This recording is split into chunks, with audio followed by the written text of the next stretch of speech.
No, thank you very much. I'd said to Brian, actually, when I'd passed the gate loads of times, I've never been on campus, so it's actually a real pleasure to be here, and you do have the best views in the university. There was a trend on Twitter there a while ago where all the university professors were actually posting the best views of their universities to kind of see who had the best. I don't actually remember seeing any from here, but I think you would have been way up there with it anyway.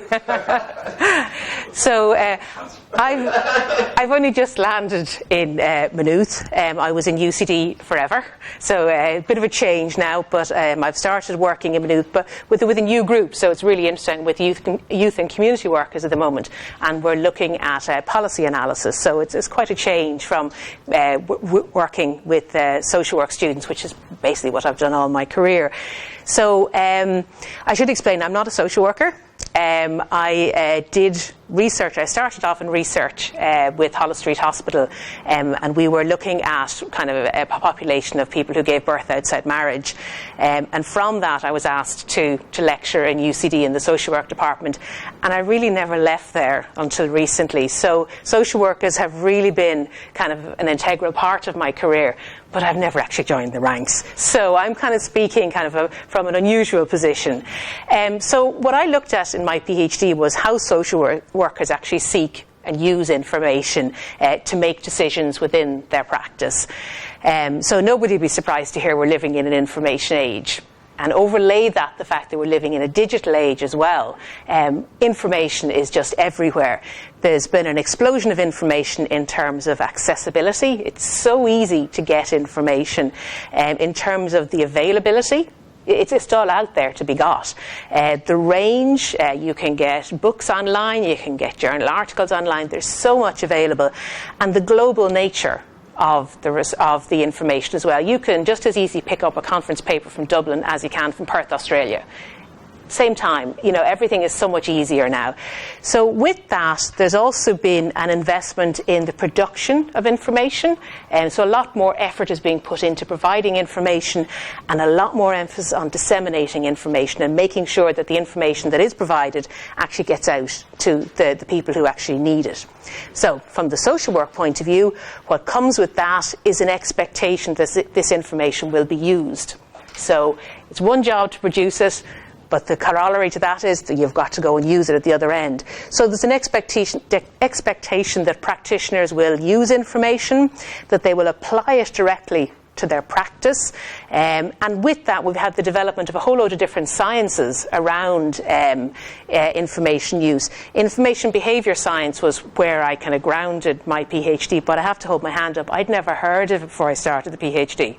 I didn't realise there was a whole science dedicated to the way people interact with information. So that was kind of news to me in about month 6 of my PhD, so that was a bit of a surprise. But there's also implementation science, which is about how people actually implement what they write in their research. So in other words, you come up with these great policy recommendations. Well, how are you going to get those into practice? How are you going to implement those? There's a whole science dedicated to that. And there's also translational science, which is about translating the policy recommendations or the practice recommendations that you come up with into practice as well. So there's a lot of focus on this gap between research and practice. And I suppose that's the point where I situated my PhD. So the kind of questions that kind of came up for me when I started looking at this area first was, do practitioners seek information? So many people had said to me over the years, social workers rely on their practice knowledge. That is the basis of our knowledge. So I had a question, well, do they actually seek other information as well? Or is practice knowledge sufficient to get by? So that was kind of one of the first things I was interested in. Then, if people do actually seek information, how do they do it? So how do social workers actually get this information and then apply it to practice? Do they use it to support their practice? Or is it just, well, that was interesting, and put it aside? So these were the questions that I was interested in. Now, people will say to you, what's your PhD on? And I'll go seeking and using information. They kind of go, how can you make a whole PhD out of that? Because it's so basic. In actual fact, it was really complex when you got into it. 100,000 words later, it was seriously complex. So I suppose what I was interested in out of all of these, what seemed like basic questions was, if we know how social workers actually seek information and use information, how can we use that knowledge to improve the way that information is fed to social workers. I suppose one of the things that inspired this question was that I've spent a lot of time lecturing in research methods to social workers, and a lot of the time people will say to me, well, you know, we don't need research in social work. Why do we need to actually do research? So I was quite interested in the whole idea of, if social workers aren't interested in research, you know, where does the information come from? Where does the continual professional development come from? So that was kind of one of the original ideas that I had, to explore this and see where the information was coming from, with a view to filtering research through to practitioners. Because to say to somebody, there's a great thesis on information behaviour, off you go and read that, that's not going to happen. There needs to be some way that the information is filtered through. So that was kind of my interest in this particular area. So information behaviour was where I started from, and as I say, I didn't know that information behaviour existed beforehand. So just to explain briefly what it is, it's basically any human behaviour interacting with information. So it's seeking information, it's using information, it's needing information, it's getting information, it's any interaction that people have with information. So I think the term information behaviour to me rolls off the tongue at this stage, but I think it may not be quite so familiar to everybody. So it's really just any interaction with information. So the first kind of domain, if you like, within information behaviour is the needs. And you say, well, what prompts people to search for information? And what's more interesting about that is, what prompts people not to search for information? What needs for information do you encounter in your practice that you go, don't want to know the answer, I'm not going to follow that up? So that's probably more interesting than actually why you search. But you need to look at the why people search to find the answer to that question. So that's the first domain. The second domain then is the straightforward seeking. How do people actually find the information? What strategies do they use? And more importantly, or not more importantly, equally importantly, what sources do they actually go to find information? And I suppose that's probably the real central point of information behaviour, is the sources, because that's the way that the information actually interacts with the individual. It's basically the way you get to the information you want is through the sources. So the sources are a very, very central point of information behaviour. The next domain then is the area of acquisition of information. Now this was something that's not really covered in information behaviour at all. It was something new that I brought into it, for the very simple reason that I think everybody's had the experience of looking for information and not getting it, and having the experience of getting information that you never looked for in the first place. So you can't necessarily, the seeking means getting. You can't say that they're the same thing. So information acquisition, I thought, was quite an important thing to pull out. And as we go through this, you'll see why that emerged as something that's very important, particularly in social work. So acquisition of information is all about seeking it, sharing it, or bumping into it, or encountering information. And then the last domain is what uses do people put this information to? Once they've actually found it, do they do anything with it, or does it just sit there? So they were the four domains that I set out to examine. So we'll look at those in terms of what social workers actually do in a little bit. But I want to talk to you briefly about how I actually undertook the study. Now, I should preface this by saying I love research methods, so I'm going to have to contain myself in this area. I think it's really exciting, the different methods that you can actually use to get information. People generally think about research as being surveys. But no, there's so many more things you can do with research. And for me, I suppose the challenge was to find something that fitted with the way social workers actually worked. Because if I was going to impose on social workers to gather information for me, I needed to know that it would fit well with what they were doing, rather than getting them to sit down and write reams of information. So I used a 3-phase study, mixed method. The first phase was an audio diary study. Now, to explain, when you ask people, where do you get information from, even if I asked you to think about where you get information from, you'll think about the last source you got information from, the most successful source you got information from, or the least successful source you got information from, but you won't be able to come up with all of the areas. Even if you think about this morning, how many different sources of information do you think you've encountered this morning? You know, a huge range of sources. So it's really difficult to capture. So if you ask somebody, you're not going to get the whole thing. So I needed some way of observing, really, how social workers actually used information. I couldn't follow them around. It wouldn't have been practical, and I think you're aware of all the issues with the privacy in social work, so that wasn't going to be practical.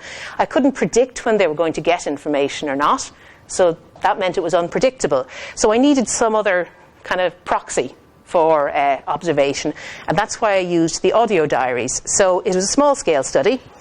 16 social workers, wonderful social workers, carried audio diaries for me for 2 weeks. Every time they needed information, they sought information, they got information, or they used information, they picked up the audio diary and said, I've just been given X, Y, and Z. And they'd give me the context, so I would have sensed the context. So they literally did that consistently for 2 weeks. So that was a huge commitment. But it meant that they didn't have to think about where the information was coming from. They just had to say, oh, by the way, do you remember I was telling you about that conference someone told me about? Well, I've got the perspective, this kind of a thing. So they were able to just go with the flow and tell me as things went without thinking about it. And then my job was to put it all into events. So somebody said, I had a concern in a particular area, I didn't know how to deal with it. I spoke to my supervisor and they said, oh, I know an article that would be really interesting. And then the next day they'd come back and say, do you remember that article I talked about? Well, I got that. And then later on I was actually able to use that article in the case I was dealing with. So that would be an event, an information event. So my job was to put all those events together. So while I only had 16 social workers, I ended up with, I think it was 253 different events, different sequences that went on. So you had a very good sense of where people were actually getting their information from. Now the interesting thing was the social workers themselves wouldn't have had that sense, because for them it really wasn't an important part of their day. They needed to they needed to get a service place for somebody, so they made 10 phone calls. At the end of the day, someone said to me, I never thought I had a stroke that day. But yet, the fact that they were noting, I rang this person, rang this person, rang this person, rang this person, they were able to record all the different sources that they were actually seeking information from. So that was phase 1. That was the exploratory part of the study. But obviously, it's only 2 weeks, so you're not going to get the whole range of what people actually use in those 2 weeks. So I did I should have said, in phase 1, I also did a critical incident technique interview where I took their transcript and went back to them and asked questions about it, and we explored it a little bit more. So that gave a little bit more detail on the diaries. I did an interview as well with the same 16 and just said, now, think broadly. What other sources do you use? Just to get the broad sense of what was there. So those 2 phases gave rise to enough information to put together an e-survey. So I did an e-survey I tried to get all the social workers in the Republic. I think it was about just over 2,000 at the time. So I ended up with 456, and I thought that's okay. Given that there was no list of social workers at the time, I was very pleased with that. So I did a large-scale survey which actually tapped into the social work profession to see, well, of the 49 sources that the diaries came up with, how many do you use, and which are the most useful, and how frequently do you use them? So it started from a very small scale exploratory and ended up with a much larger scale quantitative study at the end. So that was how I did it. So in terms of what I found, the first thing to say is what kind of searches social workers do. You might be surprised to see that case-directed searching is less than half of the information searching that social workers do. Would you have expected that? Would people have expected it to be more? I know I certainly did. I thought there'd be a lot more of the information seeking would have been case related. But it just shows how many other aspects of the job involve information seeking. Up the top there, you've got 20%, roughly 19% was on self-education. So that's, I don't understand this, I need to know more. Or it could be, I need to get my CPD points for registration. So quite a broad range. But 20% of the seeking that people did was for self-education. This one over here, the unsought information, is actually quite important because it comes up again and again and again. Around about 1 in 5 comes up over and over again as being shared information. The social workers share phenomenally. It's a huge basis within social work. Once you receive a piece of information, if it's of interest, well, you share it. Don't just use it, you share it. And I think that's a really important thing to highlight because I think that's something that should be fostered. It's a way of actually sharing information that is relevant, and it means that you're receiving information which has been vetted by somebody else who says, this is interesting, you should have a look at this. That figure of ballpark 1 in 5 comes up again and again in so many different statistics, so I thought that was interesting. Down here then you had 10% of actually spending time looking for information to share with people. So that might be a scenario where The one that comes to mind is a social worker said, we have a new social worker in the practice and she doesn't know the various services that are available in the area, so I was able to pull out the different documents and give it to her. So that is about 10% of what social workers do, is actually helping each other to understand or to be aware of what's going on. And then the last area down here then was agency-related work, which would be admin work. Anybody surprised with that? Would you have expected that?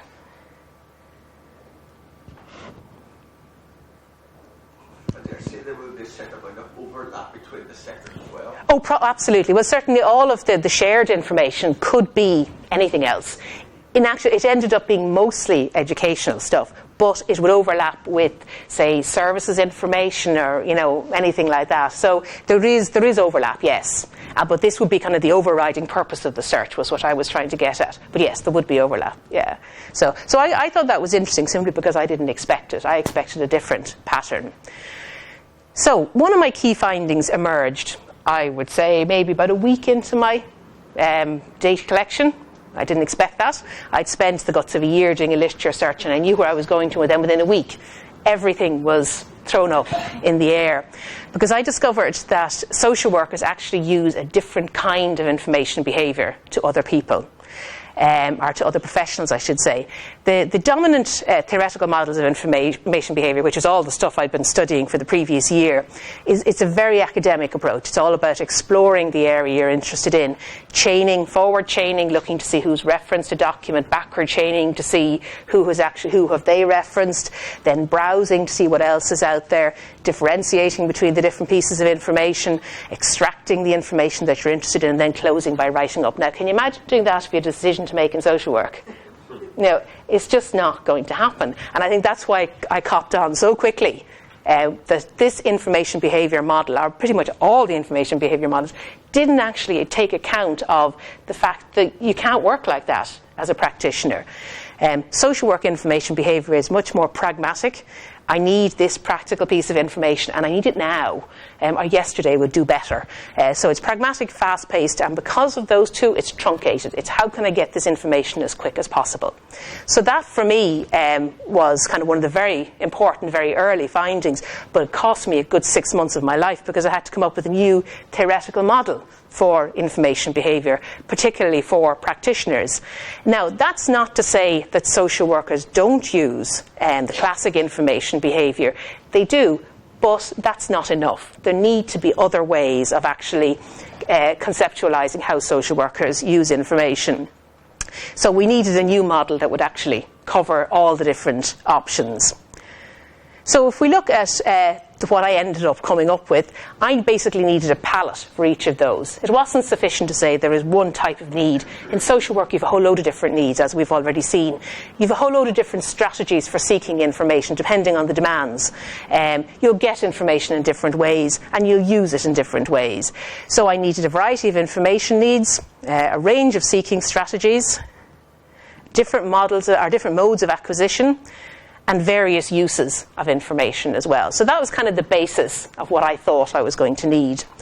So then when I went out into the field and to look for all of these different modes, these are the kind of things I came up with.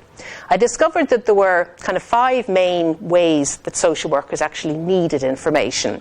And the most common among those was the need for a defined piece of information. In other words, something that you already know. Now, to explain that more, you know that there is a service in the area that maybe provides mental health services, but you need to know, do they actually provide services for your particular client?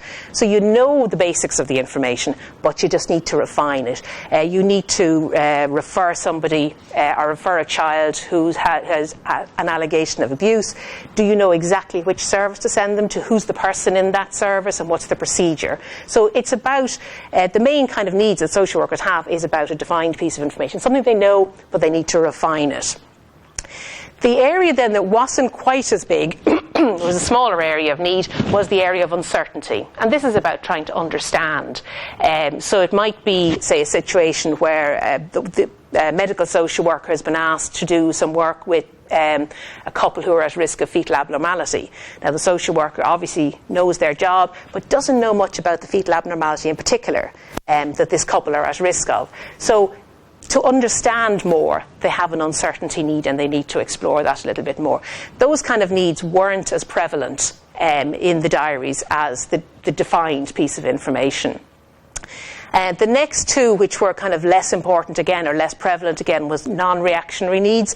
And these would be, number one, routine information gathering, scanning through the British Journal of Social Work every so often just to see what's coming up and what are the hot topics, or having a look at community care, the issues that are coming up.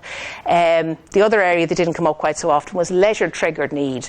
The example I always remember is a social worker driving along in her car and hearing Ryan Tubridy talk to somebody from Australia about their practices for reunification after adoption. And she thought, wow, we don't do that like that here. So she went back into the office and made a policy recommendation to her board that they should start looking at what was going on in Australia and actually bring that. So that was purely based on the leisure of listening to the radio and actually responding to that. That wasn't quite so common. It didn't come up too often. Now the last one down the bottom seems a little bit of an anomaly, but it ended up being quite important. A need avoidance is where you become aware of a need for information, but for whatever reason you decide, I'm not going to follow it up. Not interested in that. In the diaries, that didn't come up very often, and I didn't expect it to. I thought, no, that won't really be an issue. Because generally speaking, if people had a need for information, they did something about it. They followed it through. But when I went back to people for the interview and said to them, do you ever find yourself in a situation where you need information, or you think I'd like that information, but you don't actually follow it up? The response, like to a T, was, oh, I always have that. I always would like to know more about this, but I don't have time. I always would like to learn more about that, but I don't know where to get the information from. It actually became really big. Everybody had the situation where they needed information, but they ruled it out before they went anywhere with it because they just knew they didn't have access to it, or they didn't have the time to do it. So it actually became quite important.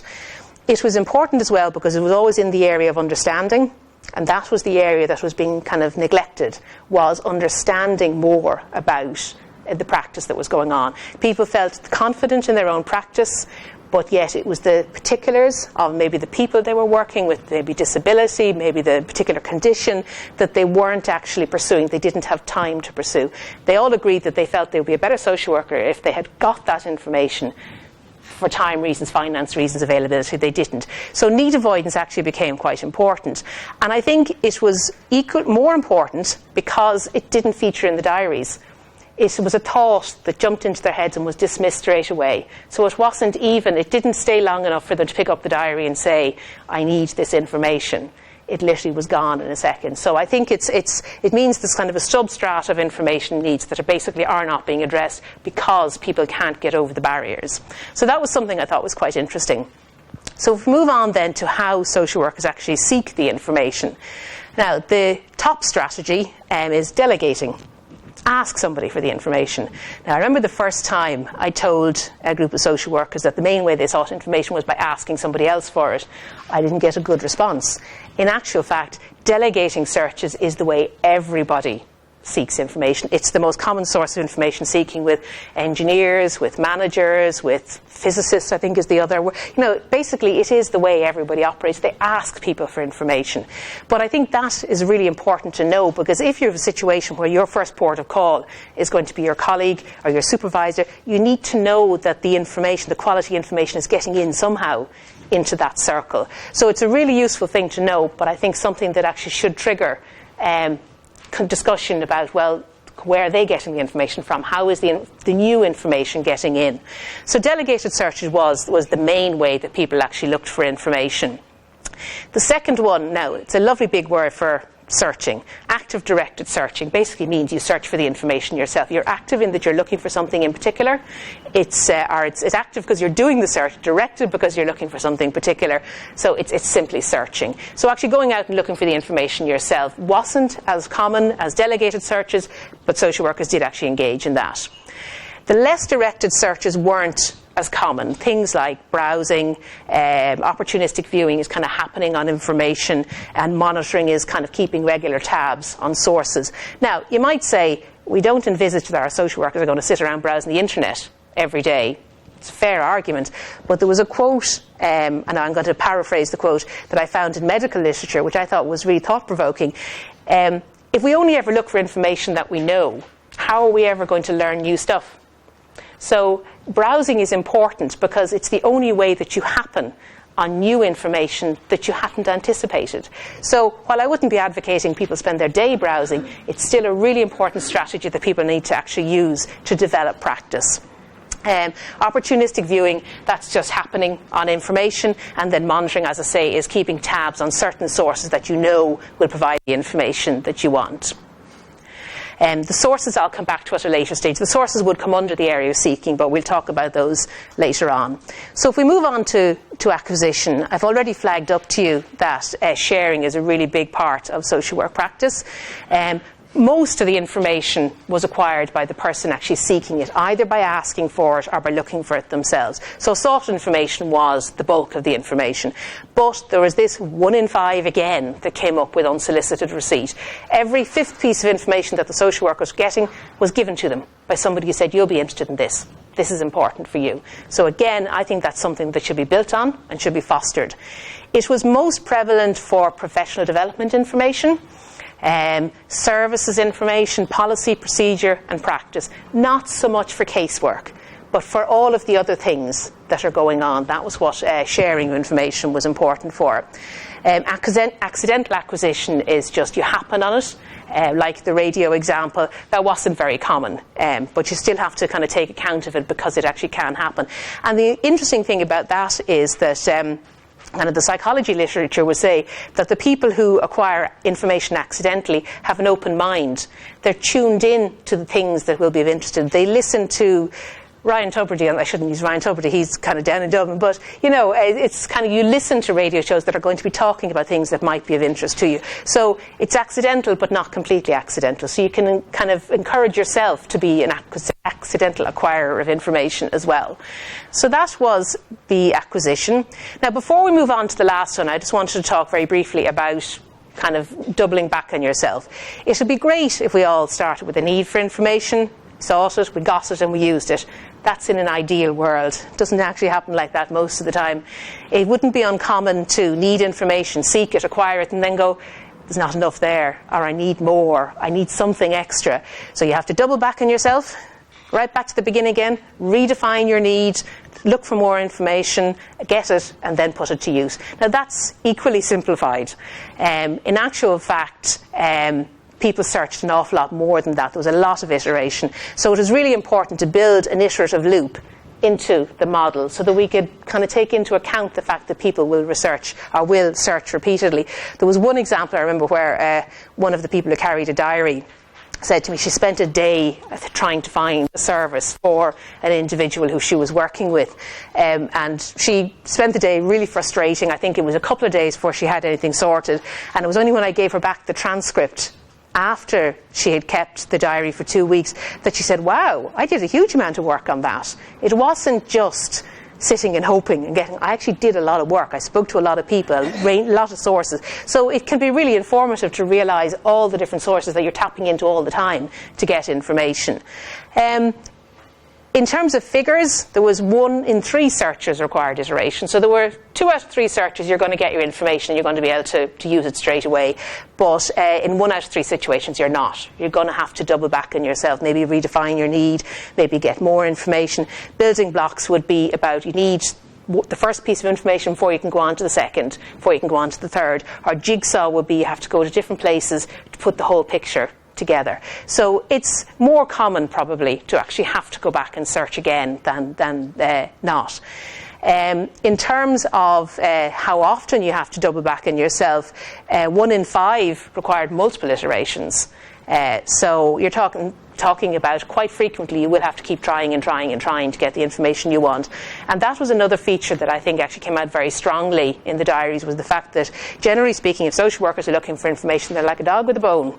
They don't let it go until they actually find what they want. Now, that is stronger when you're talking about case-related work than when you're talking about self-development. But by and large, the social workers really stuck with the issue until they found what they wanted. Now, I'm very well aware that because people were carrying diaries, they knew I was going to be looking to see where they got to in the end. And they did say, I don't know that I would have been quite that diligent on an ordinary day. But by and large, they said, yes, if I need to find information, I will keep ringing and keep talking and keep looking until I find it. And I think that's actually another characteristic of social work that came out very strongly, was the fact that it's not a case of settling for kind of half the job. People generally kept going till they found what they wanted. In one situation, I think there was 9 iterations. This was a case where a client in a service, or an old client from a service, arrived in and said, oh, my brother's up in court and I need to be his witness. So you had to find out, where's the file, who is responsible for the file, oh, the file is closed, what are the procedures for getting a file opened, and then what are the procedures for actually giving this person whatever requirements they need. So it went on and on and on and on, and in a hurry as well. And that wasn't untypical. So the iterations are quite regular. But as I said, there was a high level of resolution in the information seeking. So to get to the usage, did people actually put this information into practice? Now, these are the 5 areas that I came up with all overlapped. So it actually is quite a complex area to kind of get straight. So what I've done is I've taken kind of the highest level one and looked at, say, application. I've taken out everybody who actually applied their information to practice. They got the information straight away. They were able to do something with it in practice. And 49% of all the searches that people did actually were put into practice straight away, which I think is pretty high. That means every second piece of information you get straight away informs your practice or makes a difference to your practice. That was higher again when we talk about case-related searches. It was 81% when you were looking for information to support a client. So if a client asks you for information, or you want to empower them or educate them, 8 out of 10 times you'll get the information and you'll pass it back to them straight away. So that's a very effective search. 68% then in terms of case management. So I think these are very high figures. There's very little wastage of information there. And I think that's why the word kind of pragmatic information behaviour kind of works well in this situation. So that was the half that actually were applied. So you might say, well, what about the other half that weren't applied? The first batch was the sharing. People didn't apply it, but straight away they shared it. Now, again, we have our 1 in 5 figure here again. That 1 in 5 pieces of information that people actually get, if they don't use it straight away, they will share it. If they don't use it and if they don't share it, what comes next is conceptual use. Now, that's about taking it on board. And you might ask, how do you actually measure whether somebody takes on board what they read? So I would have used what's called verbing. In other words, if somebody said, I read, or I discussed, or I brought to the attention of something that showed me that they had taken on board what it was they got. So that was conceptual use. Storage would be, you don't read it at all, you literally just put it away. I'll think about that later, that'll be useful later. That was only 1%.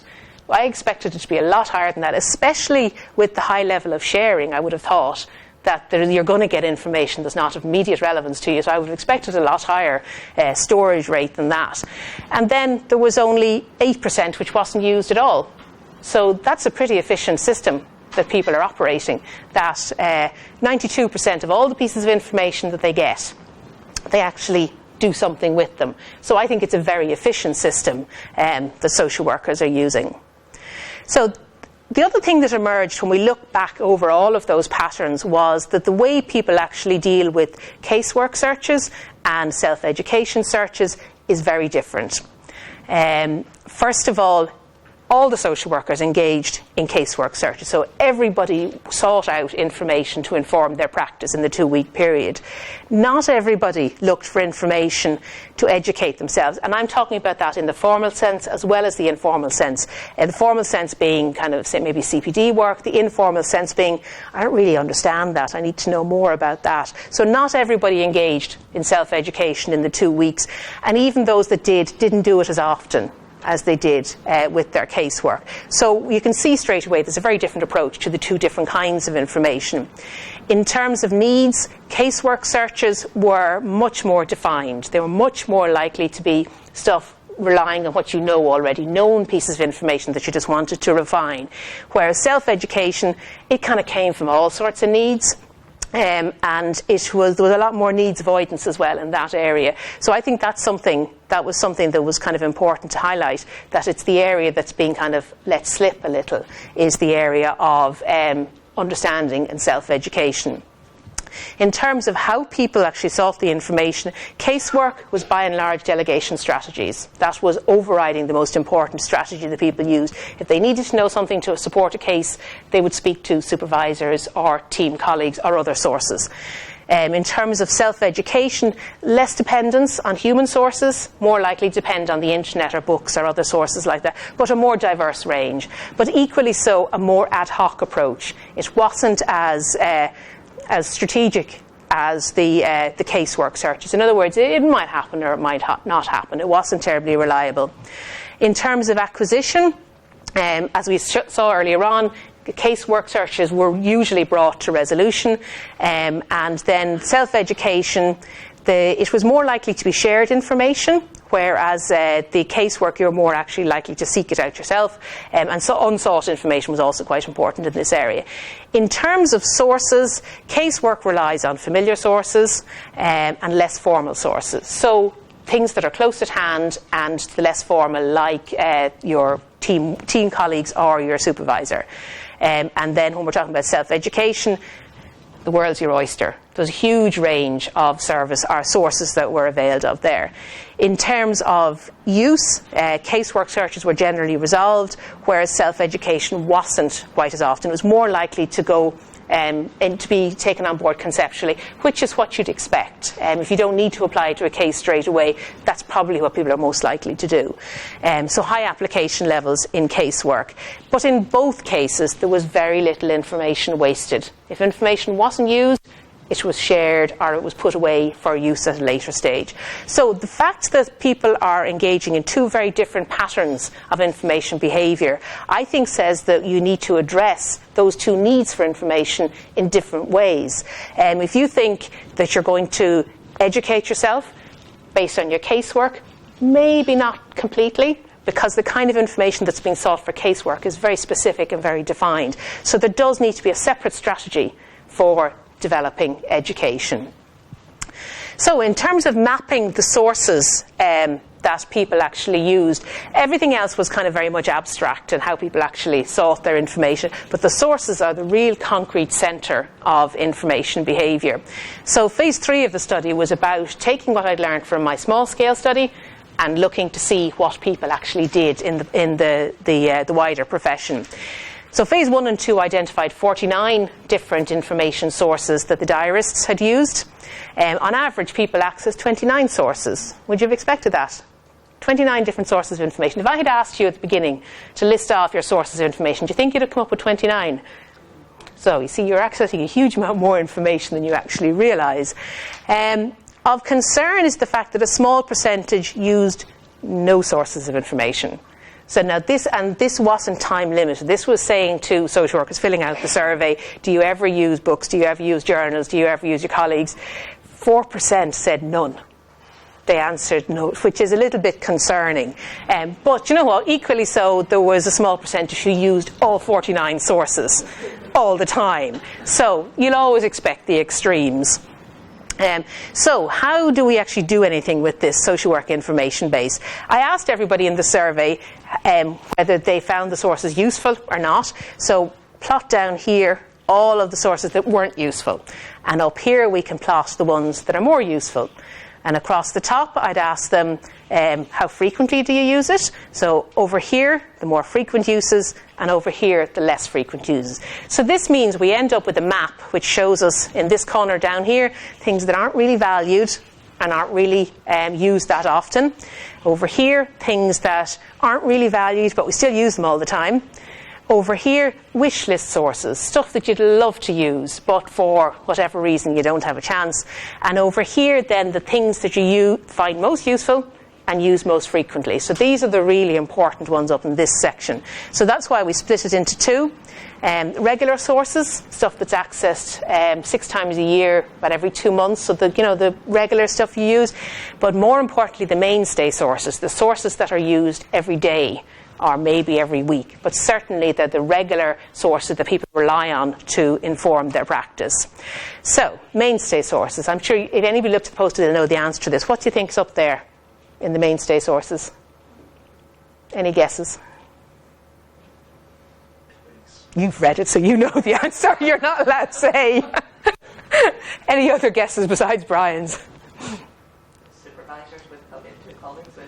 You'll be interested now. You'll be interested in something later on then. In actual fact, the three top areas the three top sources were emails, internet, and team colleagues.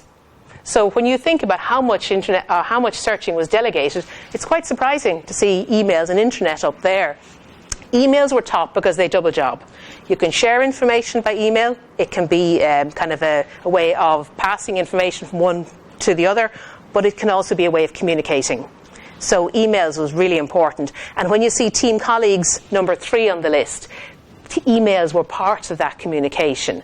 So emails and internet, 2 electronic sources right up the top, which I thought was really interesting. And then team colleagues, as we would have expected, are up there as well. So I think, really importantly, this says that social workers need really good IT infrastructure and access to information. It was somebody actually wrote big long thing at the end of their survey saying one of the things you've got to do at the end of this is tell how much we need a good IT service. So I'm doing my job now for them. So the IT service is really important. It's something that people rely on a daily basis as part of their practice. So a very important part of information behaviour. An interesting thing as well is that these 3 sources are not very formal. The regularly used ones, the ones we're going to go on to, like books and journals and legislation, that's all the formal stuff. And that's not used as much. The things that you rely on every day are the more informal, the more easy access things. In terms of the barriers that people encountered in accessing the internet and emails, time was not an issue. Now, it might be really odd to start a list of barriers with something that isn't a barrier, but the reason I do that is that time was a barrier to everything else. Everything else in the map had a barrier of, I don't have time to read that book, I don't have time to go to that library, I don't have time to look at that legislation. Nobody, or virtually nobody, said time was an issue with the internet or emails, and that's really, really important.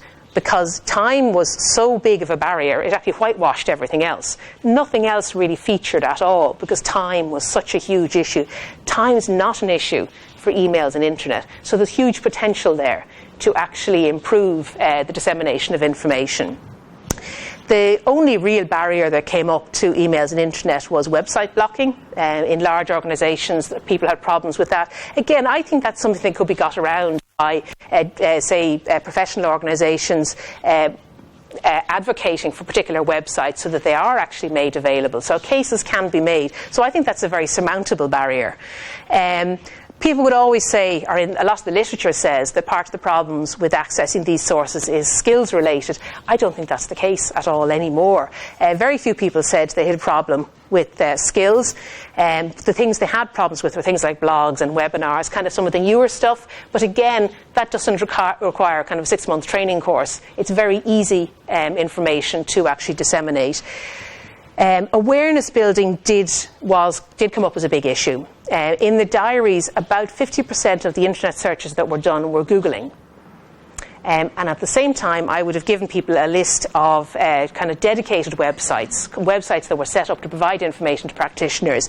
And by and large, they weren't used at all. And in actual fact, most people said to me at the end, can I have a copy of that before you go, so that I can actually use that information and access those sites. So there is a lack of awareness of the dedicated sites that are available for practitioners to use. One of the big sites that's been produced in Ireland is the Children's Database. It's produced by the Office of the Minister for Children. Loads of people actually access the Office of the Minister for Children's website itself, but virtually nobody actually took the next step to look at the database. So that was really interesting because shortly after I finished, the Office of the Minister for Children was actually trying to update that particular website. So it was great to be able to say, well, people aren't actually taking that step and looking at it. So you need to actually do something about the way the information is made available to people. So awareness building is very important, because I think if we're going to depend so much on IT and the internet to provide information to practitioners, there needs to be awareness of where that information is and what are the hubs that people can access the information from. Now, I will say that this study was conducted online, so I wasn't going to pick up on the people who couldn't get online to do the study. People were offered the opportunity to have a paper copy and to do the study on paper, and I think only 2 people actually availed of that. So there is a chance that I was picking up on the people who are most internet savvy. So I could be underestimating these areas. But generally speaking, I think people didn't feel that skills was a huge area. In terms of colleagues, there really weren't many barriers except for single-handed social workers who didn't have any colleagues to work with. But again, they were in the minority, so there weren't really any barriers to colleagues. So the regular sources, I've already given you an indication of what they are. They were basically the formal sources: journals, books, guidelines, ebooks, legislation, and documents about legislation. So they're much more formal. And even the only interpersonal item on that list was team meetings, and that was a more formal way of actually dealing with your team colleagues. So these kind of things were accessed about every 2 months. People would read a journal article maybe every 2 months. Of concern is the fact that 1 in 5 never read journal articles. So that there's different issues there. First of all, there's the issue of there should be more reading of journal articles. There's the issue of, well, maybe people can't get access to journal articles. One of the unofficial results I came out with was the photocopied articles are an awful lot more useful than hard copy articles, simply because people are able to circulate the information that way. So access could be a very big issue. But also from an academic point of view, in academia, one of the big push is to write articles and publish articles. But 1 in 5 of practitioners not actually getting that information to actually avail of it. So from an academic point of view, you need to think about other ways of getting the information out to practitioners. Another interesting thing about journals was there was about 274 people gave me their top 2 journals, and they came up with 109 journals, which is a huge range, a really, really massive range. I think we were talking about a handful of the journals actually went into double figures. So basically, social work is reading way beyond its boundaries, and it's very difficult to try to say everything you ever need to read is going to be in the British Journal, because people are reading so far beyond that. About a quarter of the journals that people listed were social work specific, so 3/4 of what social workers are reading is in non-social work journals. So I think that's actually quite interesting. I think as well from an academic point of view in terms of where you place your information or place your journals, I think that's quite interesting. Another thing that was interesting for me was the fact that books were nearly as popular as journals, but it was books that you own and that you have on your shelf was what people found useful, not the library books and not books you borrow from people. So for me that was quite interesting, because it meant that if you want your your education, your social work education to have longevity, it needs to be in a book on the shelf where people can pull it down in time and have a look at it. So I thought that was quite interesting. I didn't expect that. In terms of barriers, time was the huge barrier. Finance was actually quite big in this area as well. And the availability. So availability crosses over the finances as well. People felt they just couldn't get access to these pieces of information. Now, I'm not going to go through the other lists in quite so much detail. I don't think you'd be surprised to see on the wish list training, seminars, conferences, in-service training. And this research would have been done at the height of the recession. So nobody was going to any conferences at all at the time. So that was a bit of concern. Of more concern, and I'll come back to this again later on, was the fact that when I asked people, what is your main source of keeping up to date? The answer was conferences. So it's of concern that people are saying my best way of keeping up to date is something I can't actually do. So that's something I think needs to be considered. Also on this wish list were things that are very doable. Things like case presentations, resource folders, getting documents from events even if you can't be at the event, and interagency meetings. So these kind of features, the ones I've highlighted in yellow, are very doable, but they're not practices that are used on a wide scale. So they were what I thought was examples of good practice that could be used in other settings as well. The main barriers, not surprisingly, financial was the big issue. Time, both in terms of the time to do things and also getting time off work to go to conferences was a big issue. And again, availability of conferences. There was a sense that there weren't enough conferences or seminars available. So that's the wish list. That's the place where there's room to manoeuvre. The less valued sources. Now, there's only one thing I'm going to talk about here. Guess what that is? Supervisors. I was really surprised to see supervisors turn up in the less valued segment. It wasn't something I expected at all. So I looked at that in a little bit of detail. On average, supervisors were rated as being somewhat useful. I think this is really interesting because I think social work prides itself on its supervisor tradition. One of the really big reasons that people felt supervisors weren't useful was because a lot of the time they actually didn't get supervision. Supervision didn't exist. Overall, 1 in 10 weren't getting any supervision at all. Now, it was much higher for the supervisors, obviously, or the principal social workers. It was only 1/4 of them weren't getting any supervision. The rest were getting either peer supervision or supervision from maybe somebody external to social work. But we're still talking about 4% of basic grade social workers who are new into the profession are not getting any supervision. So again, I think that's not something new, but it was something that was reinforced by this data. Another issue was if people did actually get supervision, it was very infrequent. Half of people got supervision monthly. That was slightly higher for the basic grade, but you have the other half who are getting it a lot less frequently than that. Some people were only getting it maybe once a year if they were lucky. So that's quite a big issue. And I think actually what's interesting is that people did actually think it was useful, but because they didn't get it, it didn't actually contribute much to their practice. Obviously, the basic grade valued it more. But also the experiences were very diverse. This was the area where there was the widest spread in terms of satisfaction. Was a lot of people who were very satisfied with their supervisors and a lot who were dissatisfied. So I thought that was an interesting one. I don't think it's probably a surprise because I think there's a lot of literature in that area as well, but it was interesting. Then the crowds that end up in the corner down here, people use them, not very often, and they don't think they're very useful. These lists here. So there's only a few that I want to talk about here. Journal clubs. I am a big believer in journal clubs, and it's something that we have developed as part of, I should say UCD. Before I left UCD, we developed a research module that built itself on the idea of reviewing journals, blogging about the journals, critiquing journal articles, and then discussing them. And it was a great success. So that worked really well, and I would hope that the students who were on that program now have the skills to actually do journal clubs, and I can see it's happening a lot more within kind of the profession. But again, it's an area that isn't used as much as it could be. There's a lot of potential there. The other thing that was really interesting for me was right down the tail end of the list was college notes. Having spent years producing beautiful PowerPoint presentations for people, they end up in the bin.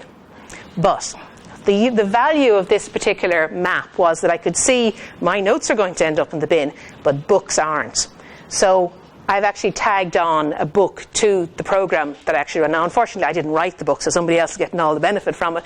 But a book that actually mirrors what I'm saying means that in a few years' time, when students do actually get the chance to do a piece of research, there'll be a book on the shelf that they can pull down and go, that's familiar. I know that, I remember that, we did that in class. So even though college notes is right down the end, there's a light at the end of the tunnel for me.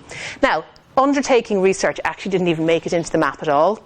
On average, social workers get an opportunity to participate in research about once every 3 years.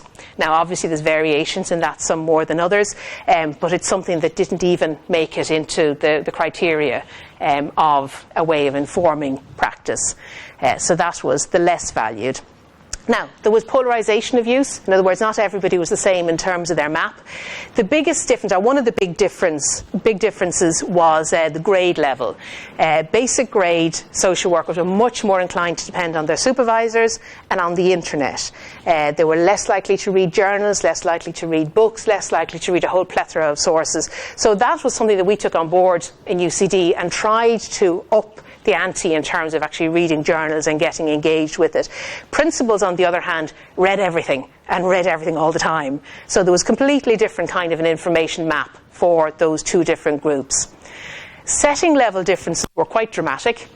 In child and family and fostering and statutory settings, the reliance was very much on top-down information. The reliance was on supervisors, on legislation, and on state guidelines. Now, for obvious reasons, but it meant that there was kind of a gap there for journals and information sharing. So by looking at the different settings, you could see where there were strengths and where other areas needed to be developed. Another setting that stood out was medical settings, where the social workers very much adopted the medical model of information sharing.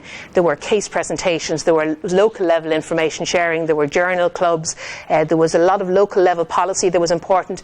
The nation outside the hospital didn't actually feature as big, so statutory guidelines weren't as big an issue for medical social workers. Probation was completely different to everybody else. all of the information use in probation tended to come from training. So in other words, when anything became an issue within probation, training was put together, and that is what the probation social workers depended on, was the training that they were provided with. They were also the most likely group to do research, more so than any other setting. So there were differences in the different setting areas. The biggest issue, or the issue that kind of differentiated people more so than anything else, was whether or not people were members of a professional body. Now, by and large, that was members of the Irish Association of Social Workers, but there were other professional bodies that they were members of, and that made a difference on virtually every score. People who are members of a professional body access more sources, they accessed them more frequently, they shared information more frequently. The information flow was much, much stronger if you were a member of a professional body. Now, this survey was endorsed by the IASW and went out through the IASW, but we still ended up with a 50-50 divide, members and not members. So I'm fairly confident that being a member of a professional body is a really important aspect of getting information. Geographical location was quite interesting. You'd imagine with the internet that there wouldn't be a huge amount of difference in terms of access. People who were away from the major cities didn't have as good internet access, were more likely to come from small social work teams, so they didn't have the same kind of support from teams. So geographical location did actually make a difference. And there was one anomaly that came up as well. South of Ireland, southern part of Ireland, as in Cork, Waterford, Kerry, are different in every respect. Now, I have no clue why. I presented this information at a social work educators forum, and I said to the Cork people, why is it different? There were plenty of answers, but none of them I took seriously. So I don't know. For some reason, Cork is different on every respect. So I'm married to a Corkman, so I have to be careful how I say that. So anyway, that's the polarisation of use. It varies quite a bit. Another important thing then is, depending on the task you're actually engaged in, you'll access different sources. The top three sources, if you're trying to inform a client, are your colleagues, supervisors, or the internet. So no surprises there, what you expect, except for the supervisors, which is interesting. If you're informing casework, team colleagues and supervisors again come up top there, but books and internet after it. And then to keep up to date, this is what I was talking about earlier on, conferences are the way people keep up to date, followed by the internet, seminars and social work team meetings. So the lessons for social work, very briefly, because I know I've gone way over time. We know social workers have a pragmatic way of seeking information. Time is a problem, and they tend to depend very much on the internet or email. From that, we know that social workers need good search skills. If you're going to avail of the sources that you're most comfortable with, you need to have good search skills. So I think from an education point of view, that was something that we tried to build on in UCD, was to give people good search skills, because the resources that are available today may be gone tomorrow, and you need to be able to search. Resource awareness was very important. One of the things I introduced to the research module in UCD was an information day where we brought in the information brokers and actually allowed them to present to the students on what they do, because when the students go out the door, if they're more familiar with the service, they'll start there rather than the generic Googling. And promoting online learning opportunities, webinars, that kind of information is so freely available now, is to promote that and to let people know what's out there. In terms of the mainstay source of colleagues and unsolicited information, I think that's a real strength within social work, so I think that's something that should be fostered and encouraged. One of the other things that I wrote about in detail was the idea of information stars. Some people are just brilliant at getting information. It's just their thing. Build on that. Make sure that you get maximum value out of that kind of person. So promoting sharing of information, using things like resource folders or sharing of event documentation. When I worked with John of God, one of the things that they always said, if ever you went to a conference or a seminar or anything, you could only go if you would give a presentation when you got back, or you would actually write an article about when you got back. So you seriously paid for going to any conferences, but it did mean that information kept flowing. And tying all of this into the online resources, because the online is the way that people can actually access information. And then to be aware of the dual strategy, the fact that education and casework are dealt with very differently. Fostering self-education, that does need to be promoted, because I don't think it's actually being tapped into sufficiently with casework.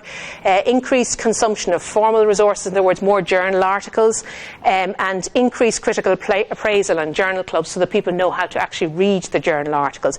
One of the things that the students always balked at in UCD was the idea that they had to critique a randomised control trial. And And a lot of that was not about them doing a perfect critique. It was about giving them the confidence to think, yeah, I can actually read this. I can get something out of it. May not get everything, but I can get something. So they're kind of the key messages that I took out of this large document. So I'll leave it at that. I've gone way over time now, but hopefully it'll be something there. Thank you.